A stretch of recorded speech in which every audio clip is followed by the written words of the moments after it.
what would your top 3 observations say of using this? I suppose you had like loads of freedom of movement. I thought it would be more restrictive where you were zipped into it, but Sure. you hardly notice you really zipped in. Like obviously you feel that you're being lifted, but you don't actually, you're not restricted at all. You can just use your normal running style. The other thing I noticed was, I suppose, that it does make you focus on your style, because you're, you know, if you move from side to side at all, you can feel it. You can feel that you're moving.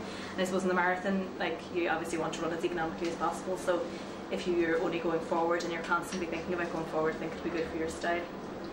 And the other thing is, just as you go faster, it kind of automatically makes you change your stride as if you were sprinting. Like, so you're up on your toes when you're going fast, and you're down on your heels when you're going slow, which is the way I would normally run. Right. Anyway, so I actually thought that you might just be up on your toes all the time, or it might be different, but it's actually very similar to the way you would run if you were just running on a normal treadmill in terms of your style.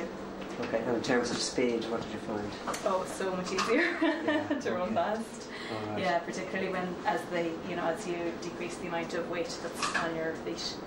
It was so much easier to go faster than it was normally. Right. And then the removal of the weight, the joints, how did that feel in the run? Really? Oh, perfect. Yeah, like, it's really, I suppose, I'd say it'd be quite well.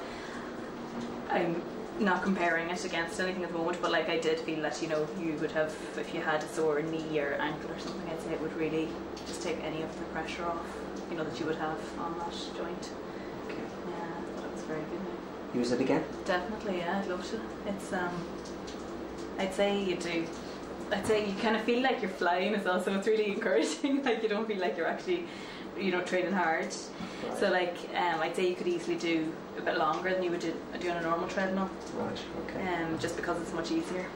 And would you subscribe to the idea that it would offset injury by using it off the road maybe from time to time? Yeah, definitely, to give your body a chance to, Sure. you know, rather than pounding it all the time. Right. To add it in. Okay, so you brought your lowest you used was 55% of your body weight. 50%. 50% of your body weight, and what was? Oh yeah, well, I was doing 17 kilometres an hour, and it felt like Crazy. crazy. Nobody's been knocking that out on the road. Yeah, exactly. If we could do that without the 70 or without the 50% body weight, or with the extra 50% body weight, you'd be fine. Okay. Yeah. Well, thanks for your comments. Yeah, no problem.